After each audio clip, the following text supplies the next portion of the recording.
नमस्कार, आप उत्तराखंड देख रहे हैं आप और मैं हूं नेहा आपके साथ। हरियाणा लोकसभा चुनाव में पार्टी प्रत्याशियों के प्रचार के लिए कांग्रेस हाईकमान ने उत्तराखंड से कांग्रेस के 28 नेताओं को जिम्मेदारी सौंप दी है। बता दें कि कांग्रेस के प्रदेश संगठन उपाध्यक्ष मथुरा दत्त जोशी ने बताया कि सिरसा, सोनीपत, कुरुक्षेत्र लोकसभा क्षेत्रों में चुनाव प्रचार करेंगे। उन्होंने कहा कि पार्टी हाईकमान के दिशा निर्देश पर प्रदेश के पार्टी नेताओं को हरियाणा में 3 लोकसभा सीटों पर प्रचार के लिए भेजा जाएगा। इसके अलावा उत्तराखंड कांग्रेस की ओर से पार्टी के वरिष्ठ नेताओं को दिल्ली, पंजाब और यूपी में भी प्रचार के लिए भेजा जाएगा।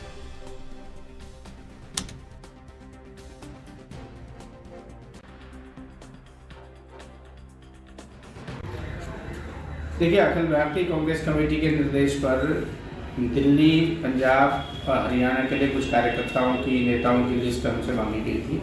हमने माननीय अध्यक्ष जी से विचार विमर्श करके और माननीय अध्यक्ष जी के निर्देशानुसार लिस्ट अखिल भारतीय कांग्रेस कमेटी को भेजी जा रही है, जिसमें हमारे वरिष्ठ नेतागण हैं जो दिल्ली में, हरियाणा में और पंजाब में, चंडीगढ़ में काम करेंगे। और इसके साथ ही हमारे कुछ वरिष्ठ नेतागण रायबरेली और अमेठी में काम करने की इच्छा जिन्होंने व्यक्त की है, उन लोगों को हम रायबरेली और अमेठी में भेज रहे हैं और आज शाम तक हमारी ये लिस्ट दिल्ली पहुँच जाएगी। रिस्पना नदी के किनारे अवैध कब्जों को चिन्हित कर नगर निगम ने नोटिस जारी करने शुरू कर दी है। निगम ने 500 संपत्तियों को चिन्हित किया है, जबकि निगम के क्षेत्र में मात्र 100 संपत्तियां हैं। बाकी संपत्तियां एमडीडीए और नगर पालिका मसूरी क्षेत्र में है। ऐसे में नोटिस मिलने से लोगों में हड़कंप मच गया है। नेशनल ग्रीन ट्रिब्यूनल के आदेश पर नगर निगम ने सर्वे कर रिस्पना नदी के किनारे 27 बस्तियों को चिन्हित किया है। इन बस्तियों में 500 अवैध निर्माण पाए गए हैं। निगम ने नोटिस जारी करते हुए 7 दिन का समय दिया है। इसके बाद कार्रवाई करने की चेतावनी दी गई।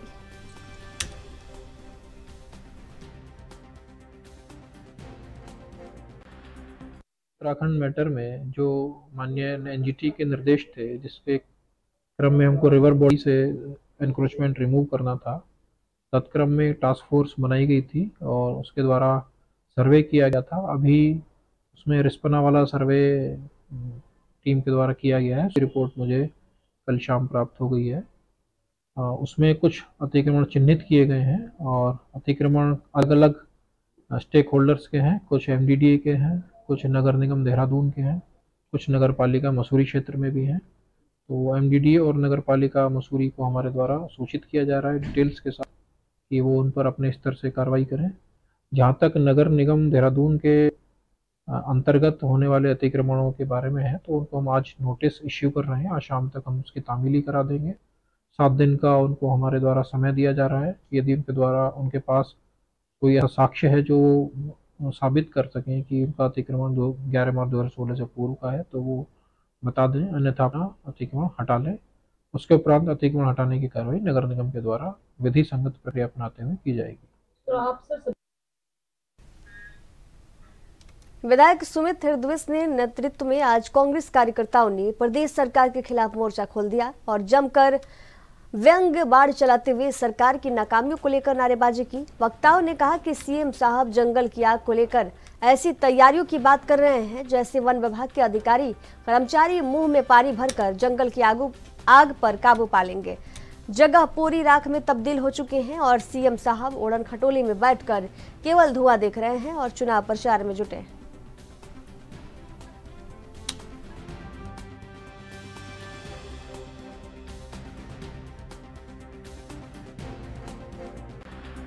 देखिए कल जो आपने कैबिनेट की बैठक देखी ना, मेरी नज़र में वो अधिकारियों के साथ जो थोड़ी सी जंगल जलाने, जंगल को किस तरह से नियत करा जाए आग को, मेरी नज़र में वो मुंह पर कुल्ला लेकर करके बैठे थे। ऐसा लग रहा था कि मुंह से कुल्ला लेकर करके जंगल की आग बुझ जाएगी। हकीकत ये है कि पूरे जंगल इस राज्य का आभूषण है। ये उत्तराखंड राज्य का आभूषण हमारे जंगल हैं, वो जल रहे हैं और ये लोग जो उड़न खटोलों में सिर्फ और सिर्फ चुनाव प्रचार में व्यस्त है। इस राज्य की हकीकत देखिए आप।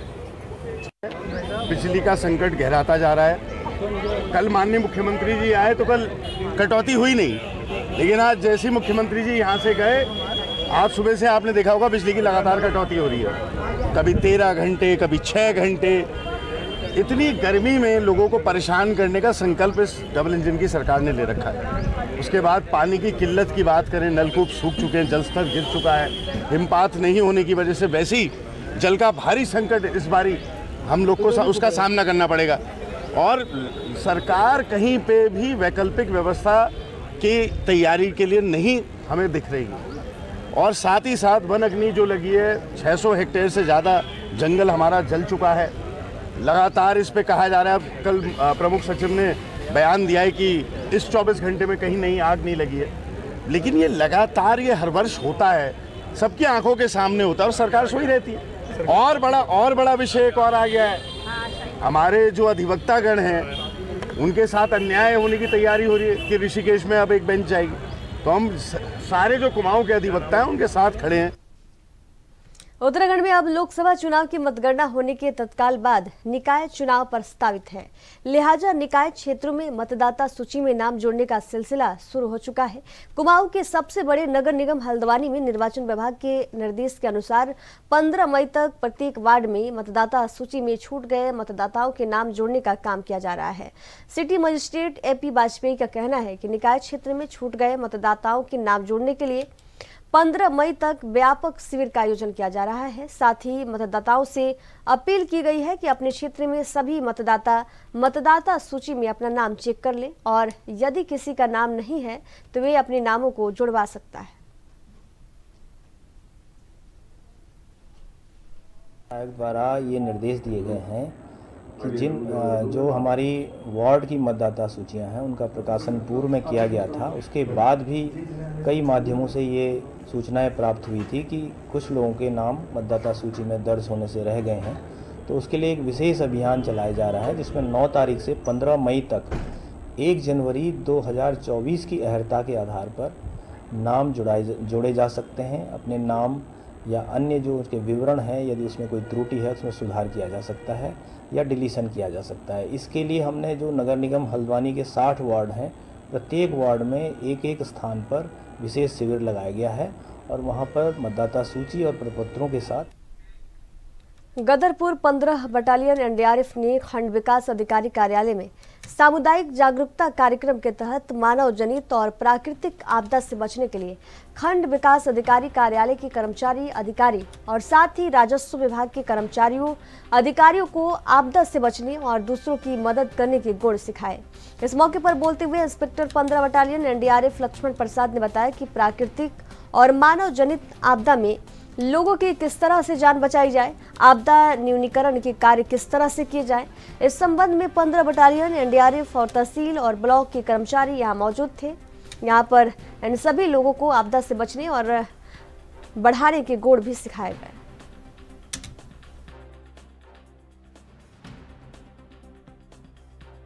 NDRF के द्वारा यहाँ जो ब्लॉक खंड अधिकारी या उनके जो विभाग के कर्मचारी हैं और जो जनप्रतिनिधि हैं और जो हमारे कुछ वॉलेंटियर्स होते हैं, उनको हमारे द्वारा कम्युनिटी अवेयरनेस प्रोग्राम के तहत नेचुरल डिजास्टर या मैन मेड डिजास्टर के टाइम आपने कैसे रिस्पॉन्ड करना है, कैसे आपने जो है अपने साथी की जान बचानी है, उस टाइप की जो है अवेयरनेस प्रोग्राम के तहत इनको जानकारी दी जाती है। सर, इसमें बाढ़ हो या आग हो या आंधी तूफान की में बचने की ट्रेनिंग दे रहे हैं? जी सर, बिल्कुल। हम इसमें जो है फ्लड वाटर रेस्क्यू और जैसे आपका फायर का हो गया, फायर डिजास्टर हो गया, इन सब से निपटने के तरीके का जानकारी देते हैं और इनके बारे में अवेयर करते हैं। फर्स्ट एड किट की या फर्स्ट एड की जानकारी आप लोग? फर्स्ट एड देते हैं सर, बिल्कुल। फर्स्ट एड के बारे में भी जानकारी देते हैं कि सडनली आपके साथ अगर कुछ अचानक से कोई आपके साथी के साथ कुछ दुर्घटना हो जाती है, आपके सामने किसी जगह पे अचानक से कोई व्यक्ति कोई गिर जाता है या फिर अनकॉन्शियस हो जाता है, तो आपने उसको कैसे ट्रीट करना है, कैसे उसको फर्स्ट एड देना है, वो सब हम इस अवेयरनेस प्रोग्राम के तहत आपके इन सभी पैटर्न जो भी इसमें यहाँ पर उपस्थित जो जनप्रतिनिधि होते हैं और जो आपके यहाँ पे ब्लॉक के जो जितने भी कर्मचारी हैं, तहसील के जितने भी कर्मचारी हैं, उनको बताने की कोशिश करते हैं। सर, CPR बहुत कॉमन सी और ज़रूरी चीज़ है जिसकी जानकारी लोगों को होनी चाहिए, क्या उसके बारे में जानकारी दी जा रही है? हाँ सर, CPR हमारा सबसे इम्पोर्टेंट टॉपिक होता है। इसके बारे में हम सबसे बहुत ज़रूरी है, इसको बताते हैं अपने हर प्रोग्राम में, क्योंकि ये बहुत एक इम्पोर्टेंट चीज़ है आदमी ह्यूमन लाइफ के लिए कि अगर आपको किसी को CPR देना आता है, अगर सही तरीके से किसी को CPR देता है तो किसी की भी आप बिल्कुल जान को बचा सकते हैं। आप उसको बहुत अच्छे से, अगर आपको अच्छा CPR देना आता है तो आप कैसे बहुत ईजी ढंग से आप किसी की जान बचा सकते हैं और उसके लिए आप बहुत एक संकट मोचन का काम। वक्त एक छोटे से ब्रेक का। ब्रेक के बाद जल्द हाजिर होंगे। देखते रहिए एएनवी न्यूज़।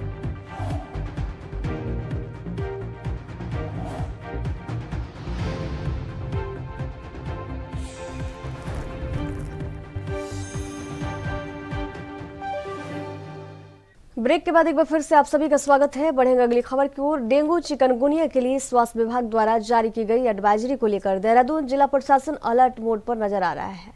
वहीं इस बार स्वास्थ्य विभाग की एडवाइजरी में डेंगू और चिकनगुनिया की रोकथाम के लिए सोर्स रिडक्शन पर प्रमुखता से काम करने के निर्देश दिए गए हैं। इस बात को लेकर देहरादून के जिलाधिकारी सोनिका ने कहा कि डेंगू और चिकनगुनिया की रोकथाम के लिए जरूरी है कि मच्छरों को पनपने ही न दिया जाए। साथ ही उन्होंने कहा कि इस बार हमें और भी सतर्क रहने की जरूरत है।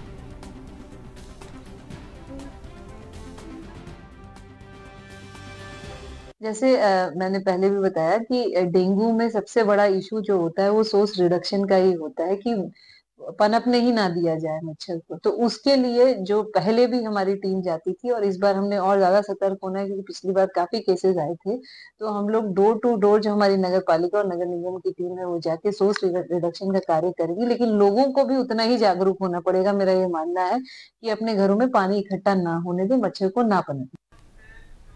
राजधानी देहरादून को डस्टबिन फ्री बनाने के लिए नगर निगम तेजी से काम करते हुए नजर आ रहा है। इस बात को लेकर देहरादून के मुख्य नगर स्वास्थ्य अधिकारी डॉक्टर अविनाश खन्ना ने कहा कि कूड़ा वाहनों द्वारा उठाए जाने वाले कॉन्ट्रैक्टर बिन और डंपरों बिनों को पूरी तरह निगम क्षेत्र से हटा दिया गया है। साथ ही उन्होंने कहा कि अब तक हमारे लिए मुख्य चुनौती है कि हमारे डोर टू डोर सर्विस को सुधारते हुए कूड़ा वाहनों के जरिए घरों से कूड़े का निस्तांतरण किया जाए। देखिए, जो हमारे कॉम्पैक्टर बिन्स थे जो हमारे डंपर बिन्स थे जिन्हें सीपी और डीपी बोला जाता है, जो हमारे वाहनों द्वारा उठाए जाते थे, उनको जो है पूर्ण रूप से हम लोग जो है निगम क्षेत्र में पूर्ण रूप से हम लोग जो है उनको हटा चुके हैं। अब हमारे लिए उसके लिए मुख्य चैलेंज है कि हमारी डोर टू डोर सर्विसेज को और इम्प्रूव करते हुए ताकि जो घरों का जो कूड़ा जो उत्पादन होता है घरों के अंदर से, उसका जो है निराकरण जो है वाहनों के जरिए किया जाए ताकि लोग जो है उनको जो है अपना जो है अन्य स्थान। उत्तराखंड के केदारनाथ से खबर है, जहां मंदिर के बाहर श्रद्धालुओं की लंबी कतार लगी है। बाबा का दरबार सज गया है। वहीं भोले के जयकारों से केदारनाथ धाम गुज रहा है। मौके पर मुख्यमंत्री पुष्कर सिंह धामी मौजूद हैं। मुख्यमंत्री ने कहा कि अब की बार 400 पार। प्रधानमंत्री नरेंद्र मोदी देश के प्रधानमंत्री फिर से बनेंगे।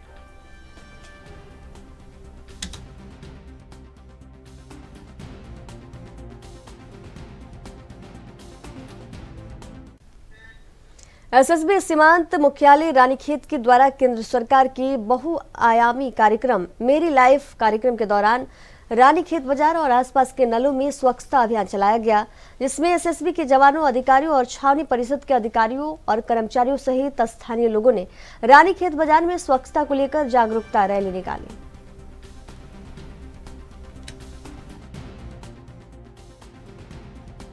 मेरी लाइफ कार्यक्रम जो भारत सरकार का कार्यक्रम है के तहत एसएसबी पूरे देश में इस कार्यक्रम को प्रारंभ 5 मई को कर चुकी है और इसका समापन 5 जून को होगा बृहत वृक्षारोपण के तहत, जिसके तहत आज हमने रानीखेत मार्केट से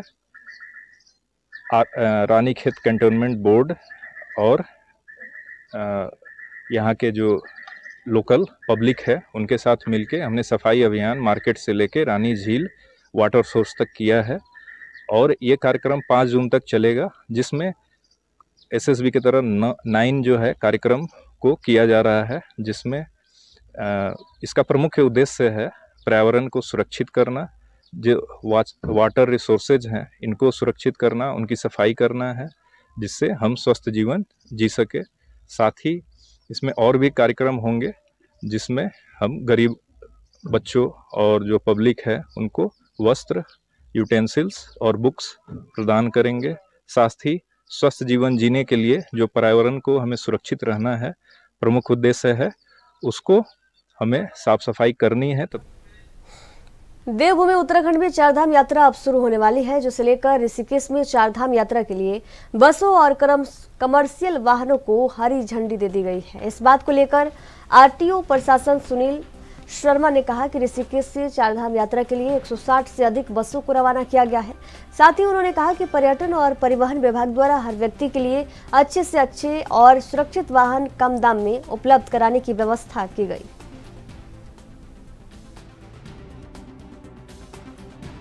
देखिए,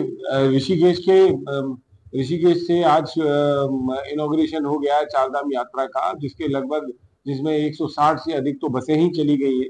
इसके अलावा बहुत सारे वाहन गए हुए हैं और हमारे द्वारा परिवहन विभाग द्वारा या टूरिज्म द्वारा पूरी व्यवस्था करी गई है कि जो भी व्यक्ति यहाँ पर आएगा उसको रजिस्ट्रेशन के पश्चात अच्छे से अच्छा और सुरक्षित वाहन उपलब्ध कराया जाएगा और यह भी सुनिश्चित किया जाएगा कि कम से कम दाम पर उसको वाहन उपलब्ध हो और वाहन का संचालन वाहन स्वामी या उसके ड्राइवर द्वारा सड़क सुरक्षा की दृष्टि से किया जाए।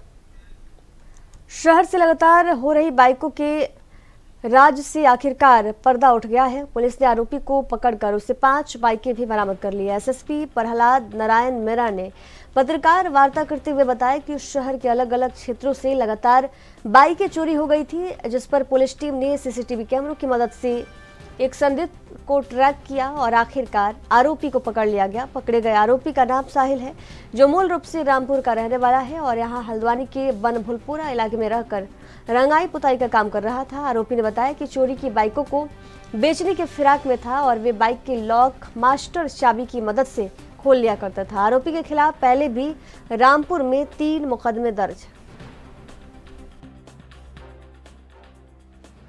देखिए, पिछले दिनों कुछ बाइक चोरी की घटनाएं हुई थी, उसमें हमारी जो हल्द्वानी थाने की टीम है उसके द्वारा एक बाइक चोर जो है पकड़ा है। उससे कब्जे से 5 बाइकों की बरामदगी की है। ये बाइकें जो है इसने अलग अलग समय में थाना हल्द्वानी और बनभुलपुरा क्षेत्र से उठाई है, तो इसके कब्जे से 5 बाइक बरामद की गई। कहाँ का रहने वाला है, कोई ये वैसे मूल रूप से उत्तर प्रदेश रामपुर का रहने वाला है और बनभुलपुरा क्षेत्र में किराए पर रहता है।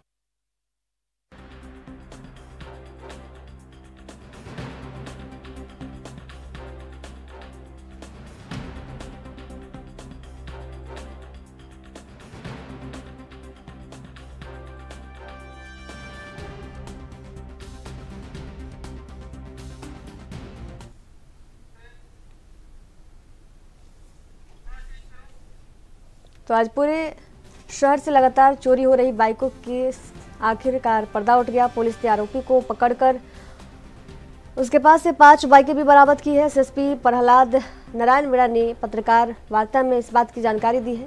बता दें कि आरोपी शहर के अलग अलग क्षेत्रों में लगातार बाइकें चोरी करता था, जिस पर पुलिस ने सीसीटीवी कैमरों की मदद से आरोपी को पकड़ लिया।